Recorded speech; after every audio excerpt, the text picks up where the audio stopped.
Laissez-moi vous parler franchement, chères autorités, et sans complaisance, car j'ai comme impression que vous vivez dans un autre monde qui n'est pas celui où nous vivons.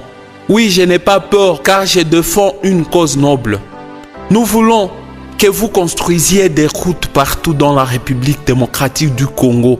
Que cela soit le seul plan pendant beaucoup d'années possibles, sans penser à aucun autre projet dans ce pays.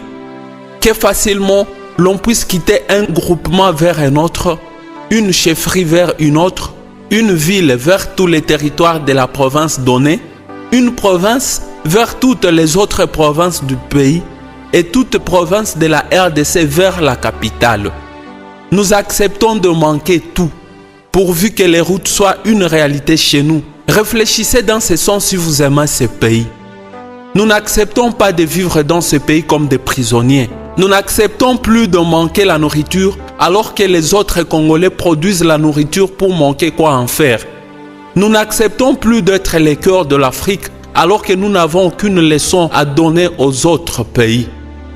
Les petits et pauvres pays ont des routes partout, mais nous c'est quoi ça? Pensez seulement aux merveilles que ce pays peut offrir si les routes peuvent être partout. Que faut-il pour vous dire que c'est la plus grande priorité? Au XXIe siècle, ça vous paraît évident que nous manquions des routes? Pourquoi vous dirigez si vous ne pouvez pas doter ces pays du minimum? Imaginez-vous les avantages des routes en RDC un instant. Juste un instant, s'il vous plaît. Quel est ce gouverneur qui a pensé à construire les routes à l'intérieur de sa province? Évidemment, vous ne savez pas mobiliser des recettes. Vous vous contentez de vivre dans l'abondance, oubliant que Dieu vous a choisi pour changer ce pays. Le salaire, la prime et les cortèges vous suffisent, c'est ça?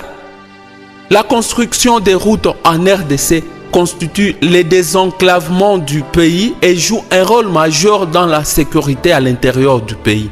C'est aussi le moteur de notre développement en ce sens que l'agriculture, la pêche et l'élevage vont avoir un impact significatif socialement et économiquement étant donné que tout le monde produira et écoulera. Tout chef de l'État qui pense à l'agriculture fait mieux et mérite nos éloges. Mais commencer par l'agriculture avant les routes, c'est construire une maison sans ériger de fondations. Le manque de routes fait qu'il y ait pénurie de nourriture dans la capitale congolaise où la croissance démographique est réelle. Allons-nous demeurer dans des discours politiques à la congolaise? Il faut quoi pour que vous réalisiez que c'est la seule urgence pour l'instant? Je suis contre beaucoup de choses que nous vivons dans ce pays. La RDC n'est pas un gâteau. Tout le monde pense à satisfaire son parti politique. Et j'ai dit qu'il est